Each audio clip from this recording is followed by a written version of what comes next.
eu sou Gabriela Vieira e este é o MIP em Dia, o seu podcast sobre manejo integrado de pragas, atual e objetivo, como ele deve ser.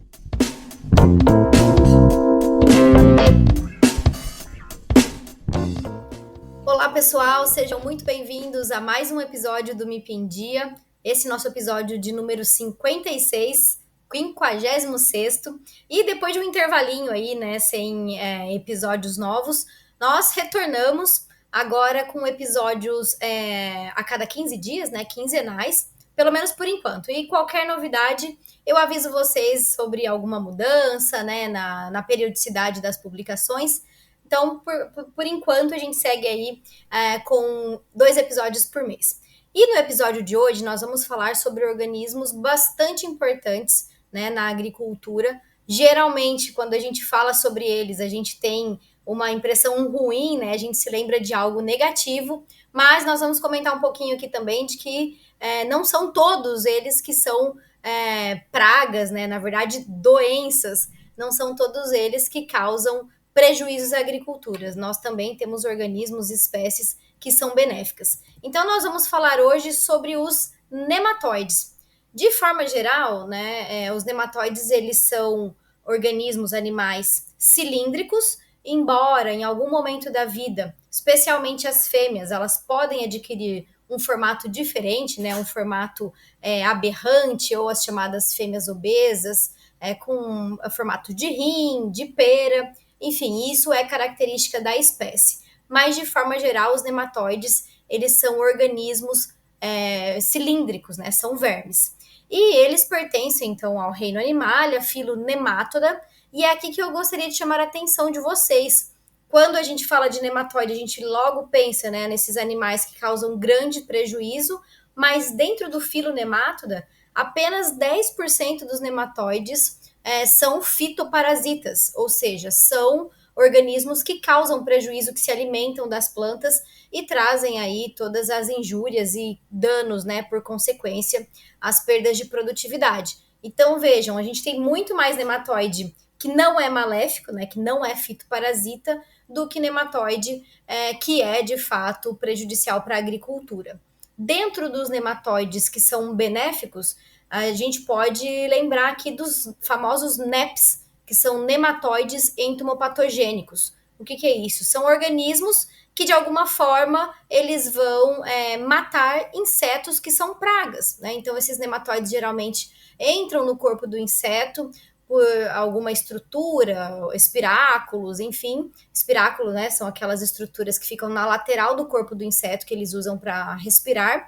E aí esses nematóides entram no corpo do inseto, se alimentam ali na hemolinfa, tem toda a sua nutrição, né, necessária a partir do inseto e, por consequência, esse inseto que é praga acaba morrendo. Então, é um dos um dos muitos exemplos que nós temos de nematóide benéfico, certo? Inclusive, nós temos já aqui no Brasil e em outros lugares do mundo produtos comerciais à base de nematóides entomopatogênicos que podem ser utilizados aí nas mais diferentes áreas, certo? Bom, como é que é o corpo desse nematóide? Eu já falei para vocês que, de forma geral, os nematóides, eles apresentam aí um corpo cilíndrico, né? E esse corpo cilíndrico, ele é basicamente dividido em 3 regiões. A região mais anterior, ou seja, a região mais próxima à boca, é chamada de região esofagiana, tá? Aqui, o que tem de mais importante? Justamente o aparelho bucal, né? A abertura bucal do nematóide, onde, para os nematóides fitopatogênicos, ou seja, aqueles que causam as alterações nas plantas, né, que se alimentam das plantas, eles vão ter nessa região o chamado estilete, que é uma estrutura pela qual ele se alimenta, né, ele vai ingerir o conteúdo celular ali da planta, mas, além disso, e que acaba trazendo mais prejuízo do que a própria alimentação, é a injeção de toxinas. Então, os nematóides têm glândulas, essas toxinas são produzidas e, através do estilete, ele injeta essas toxinas na planta e aí essa planta acaba tendo várias alterações fisiológicas que vão causar diferentes malefícios para ela, tá? Mas, então, só para relembrar, esse estilete fica na região chamada esofagiana, que é a parte mais anterior do corpo do nematóide. Depois, na região central, vamos dizer assim, nós temos a chamada região intestinal. E essa região intestinal, como o próprio nome diz, abriga, né, o sistema digestório, ali, o intestino e outros sistemas que a gente vai ver já já. E por fim, nós temos a região caudal, também chamada de região pós-anal, onde fica o orifício por onde saem as excretas, né, dos nematóides, também por onde acontece ou onde está o sistema reprodutor. E algo interessante dessa região caudal é que ela também pode ser um indicativo de diferença sexual, então, de dimorfismo, né? Os machos, eles podem ter essa região caudal um pouco arredondada, né, com alguma curvatura, e geralmente a região caudal das fêmeas, ela é mais reta, certo? Então, esta é a divisão geral do corpo dos nematóides. E aí, como eu comentei com vocês, eles são vermes cilíndricos, né? Então, se a gente imaginar um corte transversal desse nematóide, a gente enxerga ali dentro, como se fosse um tubo dentro de um outro tubo. Esse tubo mais central, ele é, na verdade, todo o esôfago, o intestino, né? É o tubo central. E em volta, esse tubo externo seria o tegumento, né, do nematóide, a cutícula, e também ali abrigando outras estruturas, outros sistemas, tá? Mas, assim como outros animais, os nematóides, eles apresentam sistema tegumentar, apresentam sistema digestório, sistema excretor, sistema secretor, né, porque tem diferença aí entre esses dois. Eles também apresentam um sistema nervoso, sistema sensorial e sistema reprodutor, né? E para fechar tudo isso, sistema respiratório e circulatório, e aí tem algumas semelhanças e algumas diferenças com animais superiores, inclusive com insetos, tá? Mas não vem ao caso agora a gente discutir essas peculiaridades. O objetivo aqui neste episódio é passar de fato um aspecto geral da morfologia e fisiologia desses animais tão importantes na agricultura. Certo, pessoal? Bom, e aí vocês podem estar se perguntando a respeito do ciclo de vida. A gente já entendeu, né, como é que é dividido o corpo desse nematóide e talvez também tenha surgido a dúvida, né? Bom, mas você até comentou que tem fêmeas que adquirem outros formatos, né? E agora a gente falou de um formato cilíndrico. De fato, existe essa possibilidade, mas em algum momento do ciclo de vida, esses nematóides terão, esses fitonematóides, terão esse formato vermiforme, tá? Esse formato que se assemelha a um verme, como nós discutimos anteriormente. E aí, falando do ciclo de vida do nematóide, vamos considerar que tudo começa pelo começo, né? Que seria, então, a fase de ovo. Os ovos dos nematóides, então, eles podem eles podem ser feitos, vamos dizer assim, de duas formas, tá? A reprodução pode acontecer de duas formas.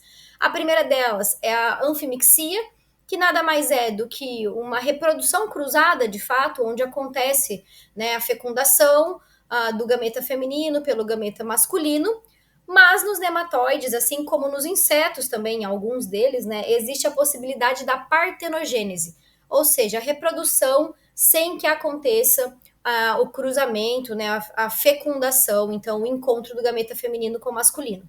Nesses casos de partenogênese, a fêmea, sem precisar do macho, dá origem a uma nova prole, ok? Geralmente nos nematóides, essa nova prole será de fêmeas, né? Mas nos insetos a gente tem outras possibilidades também. E por aí vai, acho que em algum episódio aqui a gente até comentou já sobre essa questão da partenogênese nos insetos, tá? Bom, depois que esses nematóides, então, esses ovos, eles são desenvolvidos, nós entramos para a fase 1, né, para o juvenil 1. E esse juvenil 1, ele está geralmente dentro do ovo, tá? Então, é uma forma ali, inicialmente, que ela ainda não tem vida livre. Esse juvenil 1, ele eclode, né? Na verdade, ele nasce ali dentro do ovo, vamos dizer, para ficar mais claro. Só que ele ainda fica ali abrigado dentro desse ovo. Ele vai sair do ovo e ter de fato vida livre quando ele for lá, fizer uma primeira equidise e passar para a fase J2, o juvenil 2, que é o juvenil infectivo. Ou seja, esse animal, esse nematóide, vai procurar, lembrando que nós estamos falando aqui dos fitonematóides, né? Ele vai procurar, então, o seu hospedeiro, que é, na maior parte das vezes, as raízes das plantas. Nós temos nematóides de parte aérea, né, como, por exemplo, a filencoides, mas a maior parte dos nematóides, quando a gente fala de Heterodera, Meloidogene, Pratilencos, eles são nematóides de raízes, tá? E é nesse momento, então, que ele vai procurar o seu hospedeiro, essa raiz, para se abrigar. E aí ele passa, então, para um J3, para um J4, e aqui nós não vamos entrar em detalhes de cada uma das espécies, mas depois a gente vai falar também de um pouquinho de comportamento. Então, se ele é um nematóide que vai ficar caminhando, né, migrando, ele vai se comportar de uma forma no J3, J4. Se ele é um sedentário, ele vai se comportar de outra forma. Mas fato é que no J3, né, juvenil 3, nós começamos a ver ali primórdios sexuais. Então, esse nematóide, ele já tem, digamos que um direcionamento, né, genético, se ele vai ser macho, fêmea. Também pode ser influenciado por fatores abióticos, né? O J4, ele já está na maturação, e aí sim nós chegamos nos adultos, onde é possível identificar um dimorfismo sexual, né? Por exemplo, machos, geralmente, nas espécies que as fêmeas adquirem forma aberrante, o macho ele vai continuar sendo filiforme, caso ele esteja ali no sistema, né? Caso a gente não tenha ali a questão da partenogênese. Então, esse ciclo, ele acontece, né, em 3 fases, que é a fase de ovo, a fase de juvenil e a fase de adultos. Lembrando que nós temos um juvenil que é infectivo e anteriormente a ele, o J1, geralmente fica dentro do ovo, né? E aí esse juvenil infectivo é que vai buscar aí os seus hospedeiros, as raízes das plantas de preferência. E esse ciclo ele pode durar tempos diferentes, mas geralmente em torno de 3 semanas, né, 20 a 25 dias, é tempo suficiente para que esses nematóides completem o ciclo. Isso vai variar em função, obviamente, dos aspectos climáticos, né, principalmente temperatura, enfim, outras condições ambientais, mas também da espécie. Tem espécies que se desenvolvem mais rapidamente e espécies que se desenvolvem de uma forma um pouco mais lenta, ok? E agora vamos falar dos hábitos desses nematóides. Então, para quem está assistindo, né, ao vídeo, eu vou fazer um esquema aqui que fica fácil de identificar, né, de visualizar, mas para quem está ouvindo aí por alguma plataforma, imaginem então um gráfico, né, na verdade, peguem uma folha e dividam em 4 partes. Nós teremos 4 quadrantes, tá? Horizontalmente, nós vamos falar em relação ao hábito de movimentação desses nematóides. Então, nós temos nematóides que são sedentários e, de um outro lado, nós temos nematóides que são migradores. A própria nomenclatura já esclarece o que é um e o que é outro, né? Então, os nematóides sedentários são aqueles que depois ali do J2 que nós vimos anteriormente, os juvenis infectivos, né? Quando eles acham o seu hospedeiro, eles vão se fixar nesse hospedeiro, eles não vão ficar saindo, entrando, eles vão ali estabelecer um sítio de alimentação, onde eles vão ficar durante a sua fase, final da fase jovem e a fase adulta, tá? Então, eles são sedentários, ficam ali paradinhos. E, por outro lado, nós temos os migradores, que são aqueles que vão, de forma bem geral, entrar e sair das raízes. Eles não vão se fixar, eles não vão estabelecer um sítio de alimentação na raiz das plantas, ok? E aí, num eixo vertical, nós temos os nematóides que são endoparasitas e os nematóides que são ectoparasitas. E aqui o próprio nome também já nos traz, né, a característica desses dois hábitos. Então, aqueles que são endoparasitas, endo é um prefixo, né, de dentro, e o ecto é prefixo de fora, de externo. Então, ectoparasitas. Endoparasitas estão dentro do hospedeiro, ali dentro da raiz, e os ectoparasitas, eles estão fora, o corpo deles não fica dentro da raiz da planta, certo? E aqui a gente ainda tem os chamados, né, semi-endoparasitas, que são com hábito, com comportamento aqui entre os sedentários e os ectoparasitas, né? Então ficaria aqui neste quarto quadrante do nosso mapa de hábitos de nematóides, ok? Vou citar para vocês exemplos de nematóides que estão classificados aqui dentro de cada um dos quadrantes. Então, quando a gente fala de sedentários endoparasitas, então aqueles que ficam parados dentro do seu hospedeiro, nós temos, por exemplo, o gênero Meloidogene e o gênero Heterodera, né? São dois importantes grupos aí, talvez os grupos mais famosos, junto com o próximo que a gente vai falar, mas o Meloidogene, né, que é o famoso nematóide das galhas, e Heterodera, que é o famoso nematóide dos cistos. Tem diferentes espécies, enfim, cada dia que passa a gente vai descobrindo peculiaridades sobre eles, mas são esses dois grupos, certo? Depois, quando a gente fala de endoparasitas migradores, ou seja, aquele que vai ficar migrando, andando ali dentro da planta, dentro da raiz, né, nós temos aqui o Pratilencos, que é o nematóide das lesões.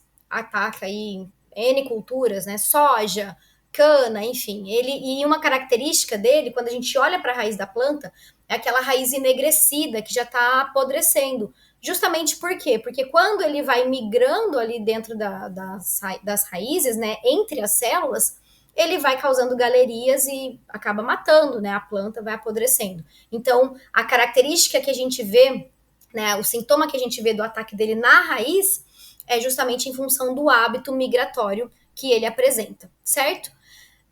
Os migradores ectoparasitas, o mesocriconema é um nematóide menos conhecido, né? Ele atinge outras culturas, em grandes culturas, soja, milho, cana, não é comum encontrarmos este grupo de nematóides, né? Mas são migradores ectoparasitas, então eles saem da raiz, diferente ali do Pratilencos, que vai, de certa forma, ficar mais tempo dentro das raízes. E por último, aqui nesse quadrante, né, dos semi-endoparasitas ou sedentários ectoparasitas, nós temos o Rotilenculus, tá? Que é um nematóide que nos últimos anos até tem crescido em observações, né, em diferentes culturas, certo? Então nós temos esse mapa, como eu disse anteriormente, que mostra alguns exemplos de nematóides de acordo com seus hábitos, tanto de movimentação quanto de local, né, de hábito ali de alimentação, lembrando que eles também injetam toxinas